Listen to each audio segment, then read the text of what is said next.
हे, उसकी आवाज से मैं चौंका। मैं कॉलेज के नोटिस बोर्ड को पढ़ रहा था। मैंने मुड़कर देखा। मैंने दुआ की थी कि ऐसा ही हो। मेरी उससे एक बार फिर मुलाकात हो चुकी थी। उसने ब्लैक स्किन टाइट जींस और black and white striped T shirts पहन रखी थी। कोट पर उसके चेहरे पर जो पसीना और लालिमा थी, उसके बिना उसके चेहरे पर एक रौनक नजर आ रही थी। उसने पिंक लिप ग्लॉस लगा रखा था और उसके होठों पर छोटे छोटे कतरे चमक रहे थे। कुछ कुछ लहराते हुए उसके बाल उसकी कमर तक जा रहे थे। मेरा कलेजा मानो मुंह को आ गया। रिया, उसने कहा, तुम्हें याद तो है ना? मैं भला कैसे भूल सकता था। मैं उसे बताना चाहता था कि दिल्ली से लौटकर आने के बाद मैंने एक पल के लिए भी उसे नहीं भुलाया। मैं उससे कहना चाहता था कि मैंने अपनी जिंदगी में उससे खूबसूरत लड़की नहीं देखी। ऑफ कोर्स, मैंने कहा, मुझे खुशी है कि तुमने मुझे ज्वाइन कर दिया। एक्चुअली मैं तो श्योर ही नहीं थी। उसने कहा और नोटिस बोर्ड की ओर इशारा किया। क्या यह फर्स्ट ईयर का टाइम टेबल है? मैंने हामी भरी। वह एक बार फिर मुस्कुरा दी। तुम्हारा कोर्स क्या है? उसने नोटिस बोर्ड पर नजर हटाए बिना पूछा। सोशियोलॉजी, मैंने कहा। ओह, इंटेलेक्चुअली, उसने कहा। मुझे नहीं पता इसका मतलब क्या था, लेकिन इतना कहकर वह हंस पड़ी और मैं भी यह सोचकर उसके साथ हंस दिया कि शायद उसने कोई मजेदार बात कही है। नोटिस बोर्ड पर कुछ और स्टेपल्ड शीट्स थी जिन पर फर्स्ट ईयर के सभी स्टूडेंट्स के नाम और उनके रोल नंबर लिखे थे। और तुम्हारा? मैंने कहा। वह बोर्ड की ओर देख रही थी, इसलिए मैंने अपनी पीली टी शर्ट और जींस को एडजस्ट किया। मैंने सेंट स्टीफेंस के लिए पटना से नए कपड़े खरीदे थे। अब मैं किसी सरकारी दफ्तर का क्लर्क नहीं नजर आ रहा था। मैं अपने नए कॉलेज में फिट लगना चाहता था। इंग्लिश, उसने कहा। देखो, ये रहा मेरा नाम। वहाँ लिखा था रिया सोमानी, इंग्लिश ऑनर्स। मेरा दिल बैठ गया। इंग्लिश में डिग्री करने वाली एक लड़की मेरे जैसे देहाती भोंदू से कभी दोस्ती नहीं करेगी। उसका फोन बजा। उसने अपनी जींस की पॉकेट से अपने नोकिया का बेहतरीन फोन निकाला। हाय मॉम, उसने कहा। वह फिर हिंदी बोलने लगी। हाँ, मैं पहुंच गई हूँ। हाँ, सब ठीक है, बस मैं कॉलेज को समझने की कोशिश कर रही हूँ। उसकी हिंदी मेरे कानों को म्यूजिक की तरह लगी। इसका यह मतलब था कि मैं उससे बातें कर सकता था। उसने 1 मिनट और बात की और जब उसने फोन रखा तो पाया कि मैं उसकी ओर देख रहा हूँ। मॉम्स, यू नो, उसने कहा। Yes, you speak. वह हंस पड़ी। तुम बार बार मुझसे यही सवाल पूछते रहते हो। ऑफ कोर्स, मैं हिंदी बोल लेती हूँ। Why? My English is not good, मैंने कहा और हिंदी में बोलने लगा। क्या मैं आपसे हिंदी में बातें कर सकता हूँ? जरूरी बात यह है कि हम क्या कहते हैं, यह नहीं कि हम किस लैंग्वेज में कहते हैं, उसने कहा और मुस्कुरा दी। कुछ लोग कहते हैं कि कोई एक खास लम्हा होता है जब हमें किसी से प्यार हो जाता है। पहले मुझे पता नहीं था कि यह बात सही है या नहीं, लेकिन अब मैं जानता था यह वही लम्हा था। शायद मुझे उससे प्यार करने के लिए थोड़ा और इंतजार करना चाहिए था, लेकिन मैं जानता था कि इसकी कोई तुक नहीं है। मेरा अपनी फीलिंग्स पर कंट्रोल नहीं रह गया था, लिहाजा कॉलेज में अपने पहले दिन ही मुझे प्यार हो गया था। बेहतरीन बास्केटबॉल खिलाड़ी, इंग्लिश लिटरेचर की स्टूडेंट, दुनिया की सबसे खूबसूरत लड़की, शानदार आईब्रोज की मलिका और कमाल की लाइंस बोलने वाली रिया सोमानी ने मेरे दिल को उसकी आरामगाह में से झपटकर हासिल कर लिया था। जाहिर है मैं इसका इजहार नहीं कर सकता था।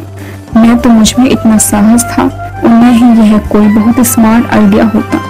हम कॉरिडोर में से होकर अपनी अपनी क्लास की ओर बढ़ने लगे। मुझे और 2 मिनट के लिए उसका साथ मिला।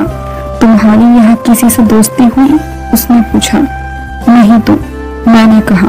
और आप? स्टीफेंस में मेरे स्कूल के कुछ क्लासमेट्स हैं, प्लस मैं दिल्ली की ही हूँ, तो बाहर भी मेरे कई दोस्त हैं। आई होप मैं एडजस्ट कर पाऊंगा। मैंने कहा। मैं तो यहाँ खुद को बेगाना महसूस करता हूँ।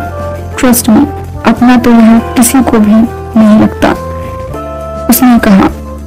तुम्हें कौन सा रेजिडेंसी मिला है? रुद्र, मैंने कहा। और तुम्हें? ये लोग दिल्ली वालों को रेजिडेंस नहीं देते। अनफॉर्चुनेटली मैं डेस्क की हूँ। उसने कहा। डेस्क स्कॉलर्स के लिए डेस्क ही एक कॉमन टर्म है। मेरा क्लासरूम आ गया, लेकिन मैंने उसे अनदेखा कर दिया।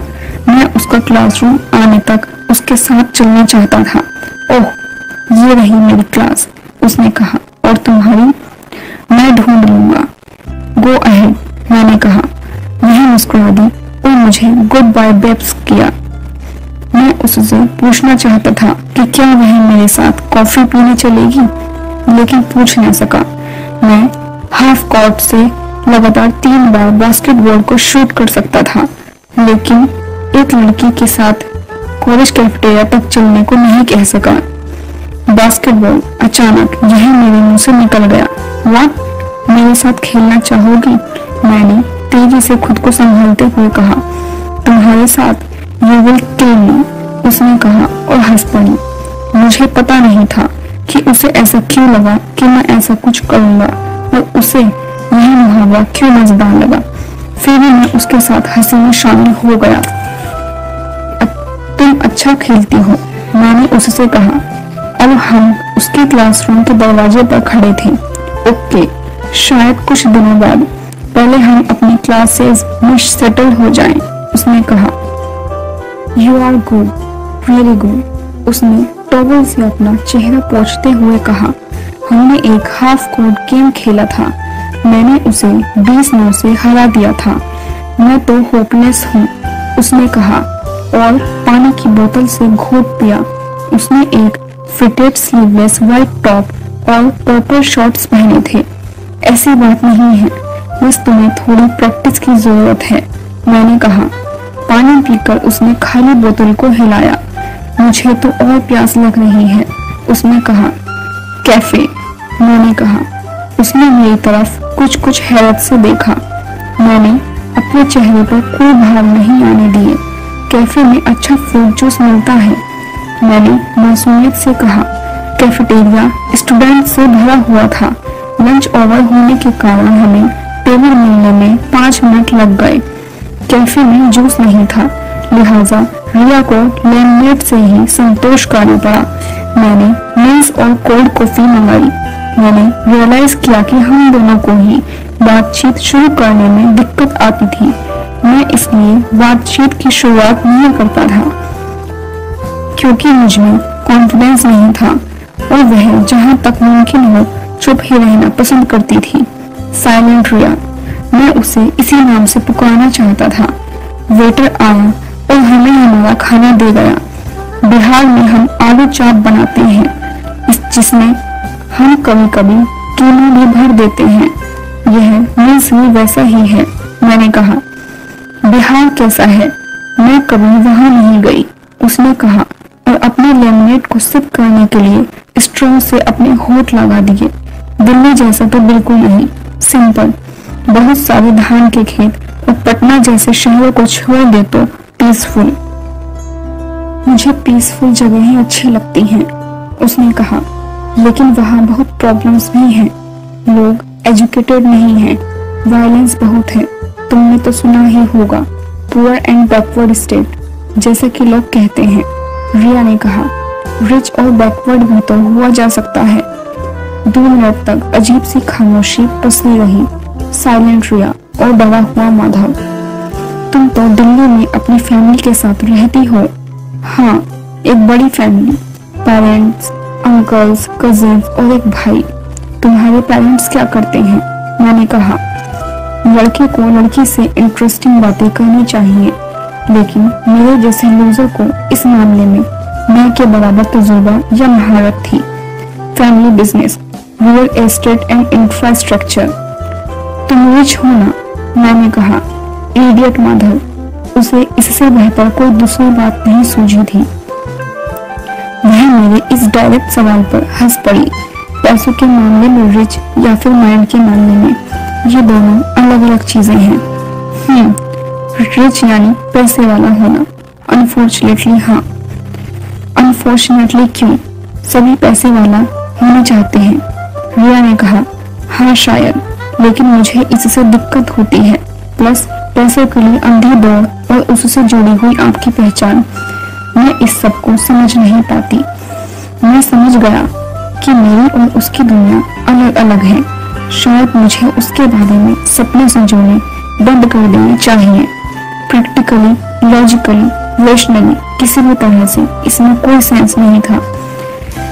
Can I try your meals? उसने कहा। मुझे भूख लग रही है। मैंने हामी भर दी। मैंने वेटर से एक और फोर्क लाने को कहा, लेकिन उसने मेरे फोर्क उठाया और खाना शुरू कर दिया। उसने मेरे फोर्क का इस्तेमाल किया था। क्या इसका कोई मतलब है? तुम्हारा घर कहाँ है? उसने कहा। सिमराव, पटना से 3 घंटे की दूरी पर मौजूद एक छोटा सा कस्बा। नाइस, उसने कहा। तुम्हें तो वह शायद बोरिंग लगे। नहीं नहीं, मुझे उसके बारे में और बताओ। जैसा कि तुम देख सकते हो, मैं ज्यादा बातूनी नहीं हूँ। मुझे सुनना ज्यादा पसंद है, उसने कहा। वह वाकई इंटरेस्टेड लग रही थी। मैंने उसे अपनी जिंदगी के बारे में बताया। मेरी माँ, उनका स्कूल और बास्केटबॉल। बताने के लिए ज्यादा कुछ था ही नहीं। मेरे पिता को गुजरे 10 साल हो चुके थे। वे हमारे लिए विरासत में एक बड़ी सी खस्ता हालत हवेली, कुछ जमीनें और प्रॉपर्टीज से जुड़े कई लीगल केसेस छोड़ गए थे। मेरे पुरखे जमींदार थे और शिमराव के शाही खानदान के सदस्य थे। शिमराव ब्रिटिश काल के भारत की सबसे पुरानी रियासत थी। जब देश आजाद हुआ तो सरकार ने हमारी रियासत ले ली और हमारे हिस्से केवल एक सालाना पेंशन आई। वह भी पीढ़ी दर पीढ़ी कम होती गई। मेरे परदादा काकाओं ने पूरा पैसा उड़ा दिया, क्योंकि उन्हें लगता था कि जुए के दांव लगाने में पूरी दुनिया में उनसे अव्वल कोई नहीं है। आखिरकार घर की औरतों को कामकाज की कमान अपने हाथों में लेनी पड़ी। मेरे तमाम कजिन्स विदेश जा चुके थे और उन्होंने कभी देश नहीं लौटकर आने की कसम खा ली थी। इकलौते मेरे पिता ही बिहार में रुके रहे और वे ही सिमराव के आखिरी राजा साहिब साबित हुए। 10 साल पहले दिल का दौरा पड़ने से उनकी मौत हो गई। मेरी माँ रानी साहिबा दुर्गा झा घर में मजबूत इरादों वाली इकलौती शख्स थी। उन्होंने मुझे पाल पोस कर बड़ा किया और खेती बाड़ी का काम भी देखा।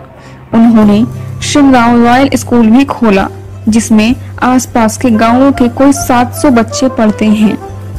एयर बबल्स की आवाज से मेरा ध्यान भटका। रिया अपना लेमनेड लगभग खत्म कर चुकी थी।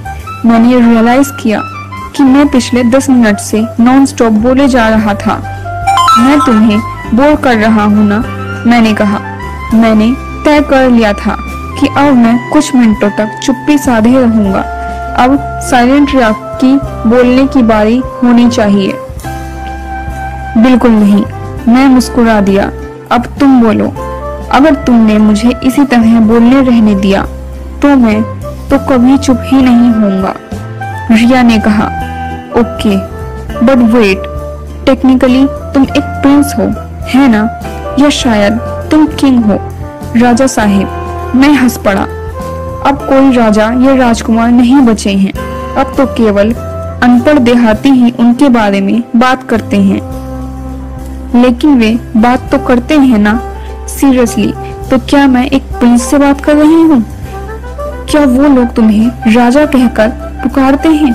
उसकी आंखें फैल गई थी कि अवार्ड विनिंग आईब्रोज भी कुछ कुछ ऊपर नीचे हो रही थी। कभी कभी वो लोग कहते हैं, लेकिन अब इसकी कोई अहमियत नहीं है। हम अब अमीर नहीं हैं। तुम एक महल में रहते हो, हवेली। हाँ, उसे एक छोटा मोटा महल ही समझो। खैर, मैं कोई प्रिंस विंस नहीं हूँ। मैं एक मामूली बिहारी लड़का हूँ जो ग्रेजुएशन करने की कोशिश कर रहा है। क्या मैं तुम्हें किसी भी एंगल से प्रिंस लगता हूँ? कम ऑन, तुम टॉल और हैंडसम हो। यदि तुमने कुछ ज्वेलरी वगैरह पहनी तो तुम बिल्कुल किसी प्रिंस जैसे लगते, उसने कहा। हालांकि उसने यह बात मजाक में कही थी, लेकिन फिर भी यह उसकी तरफ से मेरे लिए पहला कॉम्प्लीमेंट था। मेरे भीतर खुशी के छोटे छोटे लड्डू फूटने लगे। क्या मेरे जैसी एक मासूम सी लड़की ने अभी अभी सिंगराव के राजा साहिब के साथ बास्केटबॉल खेला है? उसने कहा और जोरों से हंस पड़ी। मुझे तुम्हें यह सब नहीं बताना चाहिए था, मैंने सिर हिलाते हुए कहा। कम ऑन, उसने कहा और मेरी कलाइयों को थपथपाया। मेरी बाहों पर जैसे गर्माहट की एक लहर दौड़ गई। और तुम्हारे बारे में क्या? ऐसी कौन सी लड़की होगी जो 18 साल की उम्र में BMW से कॉलेज आती है और फिर भी खुद को एक मामूली लड़की बताती है? ओह, तुमने देख लिया? वह मेरे डैड की कार है। तो तुम बहुत रिच होंगी। मेरी फैमिली है, मैं नहीं। इस दौरान 3 लड़कियां हमारे टेबल पर आईं। हमने तुम्हें कहां कहां नहीं खोजा, उनमें से एक ने कहा। हे गर्ल्स, रिया ने कहा, आओ हमारे साथ बैठो। माधव, इनसे मिलो, ये है गरिमा, आयशा और रुचिता, मेरी क्लासमेट्स। गर्ल्स, ये है माधव, मेरे बास्केटबॉल फ्रेंड। मुझे पता चला कि उसकी जिंदगी में मेरी क्या जगह है, एक बास्केटबॉल फ्रेंड। शायद उसके पास इसी तरह अलग अलग चीजों के लिए अलग अलग दोस्त होंगे। लड़कियों ने ऊपर से नीचे तक और नीचे से ऊपर तक मेरा मुआयना किया। नॉट बैड रिया, गरिमा ने कहा और आंख मारी।